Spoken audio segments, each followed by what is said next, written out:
Hare Krishna. Welcome all of you for day 14 of Gita Recital Challenge. I hope you're all enjoying this series, trying to learn the various verses of Bhagavad Gita. Let us begin today's session with prayers. Please join me. Nama Om Vishnu Padaya Krishna Presthaya Bhutale Srimate Bhakti Vedanta Swamin Niti Namine Namaste Saraswate Deve Gauravani Pracharine Nirvishesha Shunyavadi Paschatya Deshatarine Jaya Shri Krishna Chaitanya Prabhu Nityananda Shri Advaita Gadadhara Srivasadi Gaura Bhakta Vrinda Hare Krishna, Krishna Krishna, Hare Hare, Hare Rama, Rama Rama, Hare Hare. Before we begin to discuss today's verse, let us have a look at one interesting quote of Srila Prabhupada. So, Prabhupada mentions this in the very beginning of Bhagavad Gita as it is in the introduction. Srila Prabhupada writes, therefore, Bhagavad Gita should be taken up in a spirit of devotion.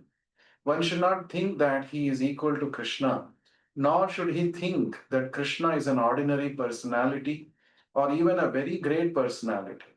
Lord Sri Krishna is the supreme personality of Godhead, at least theoretically, according to the statements of Bhagavad Gita or the statements of Arjuna, the person who is trying to understand the Bhagavad Gita. We should therefore at least theoretically accept Sri Krishna as the supreme personality of Godhead, and with that submissive spirit, we can understand the Bhagavad Gita. Unless one reads the Bhagavad Gita in a submissive spirit, it is very difficult to understand Bhagavad Gita because it is a great mystery. So here Srila Prabhupada is guiding us how to approach this Bhagavad Gita book. So we should understand, at least theoretically, that Krishna is the Supreme Lord and he's not an ordinary person, nor should we think that we can become equal to Krishna.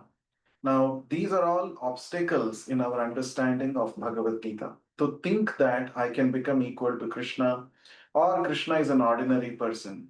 With this approach, we will not be able to understand Bhagavad Gita. So, Srila Prabhupada is guiding us that before we read Bhagavad Gita, at least theoretically, we should accept Krishna as the supreme authority, the supreme personality of Godhead, and we must read Bhagavad Gita in a spirit of submission and devotion. Then only we can understand this great mystery. So let us try to inculcate these in our daily reading of Bhagavad Gita. And even as we are trying to learn these shlokas, let us be in this submissive mood and try to receive this transcendental knowledge. So today we are going to discuss a very interesting verse from the fifth chapter of the Bhagavad Gita. We are going to learn the 18th shloka.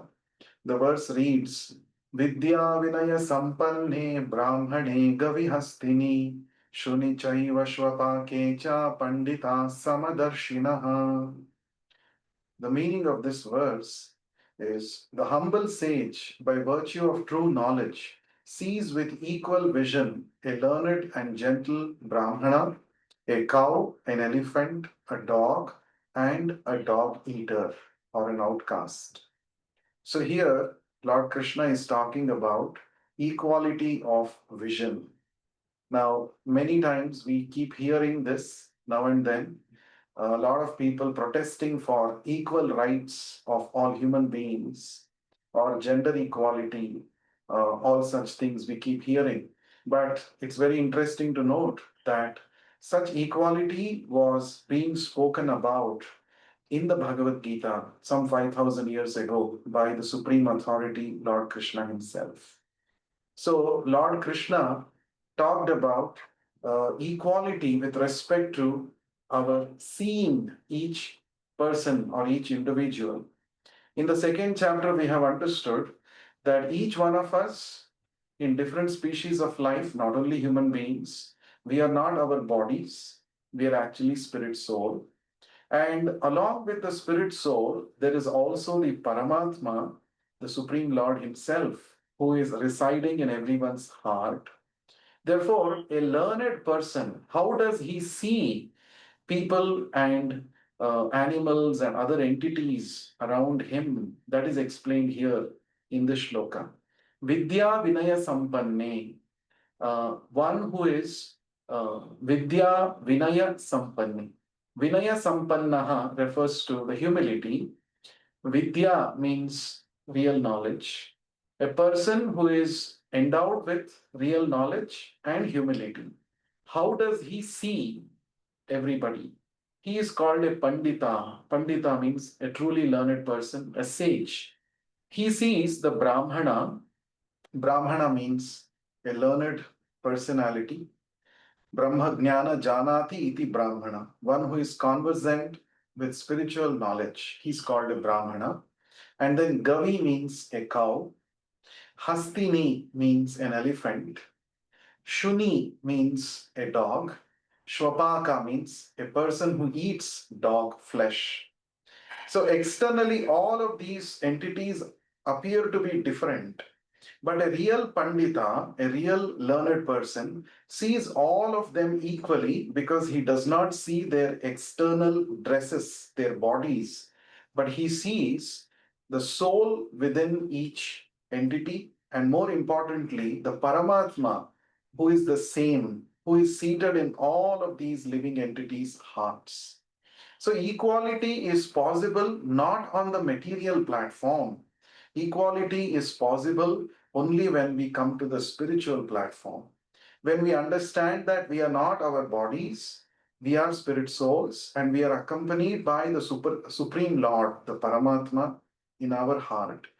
So, when we see this about ourselves and about everybody else around us, that is real equality or equal vision.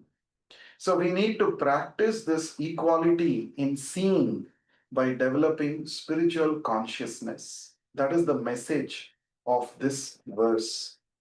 So while we are all trying to achieve equality on the social platform, on the economic platform, and various other on the gender level, Bhagavad Gita is talking about a much deeper equality, which is already there. It's just that we are oblivious to it. We have to rediscover that originally, since all of us are spirit souls, all of us belong to Krishna, therefore, there is an inherent equality in all of us, no matter whether we are humans or animals or whatever gender, whatever nationality, ethnicity we belong to. So, that rediscovery of equality of all living entities is what is stressed by the Lord in this shloka. So, let us try to learn this wonderful shloka, which talks about the equality of all living entities. So, I will chant the shloka. Please repeat after me. विद्या विनय संपन्ने विद्या विनय संपन्ने ब्राह्मणे गविहस्तिनि ब्राह्मणे गविहस्तिनि शुनि चैव श्वपाके च शुनि चैव स्वपाके च पंडिताः समदर्शिनः पंडिताः समदर्शिनः विद्या विनय संपन्ने विद्या विनय संपन्ने ब्राह्मणे गविहस्तिनि ब्राह्मणे गविहस्तिनि शुनि चैव श्वपाके च शुनि चैव स्वपाके च पंडिताः समदर्शिनः पंडिताः समदर्शिनः विद्या विनय संपन्ने विद्या विनय संपन्ने ब्राह्मणे गविहस्तिनि ब्राह्मणे गविहस्तिनि शुनि चैव श्वपाके च शुनि चैव स्वपाके च पंडिताः समदर्शिनः पंडिताः समदर्शिनः. So let us learn this shloka. This shloka is directing all of us to become real Pandita, to become really learned. Our real Panditya, our real scholarship or knowledge is tested on this fact, how we treat others. We should treat everybody just the way we want to be treated by others. This is real equality, which is possible only on the soul platform. So please learn the shloka, record this verse, and also share with me your video of your chanting this shloka from the fifth chapter. I'll be waiting for your videos.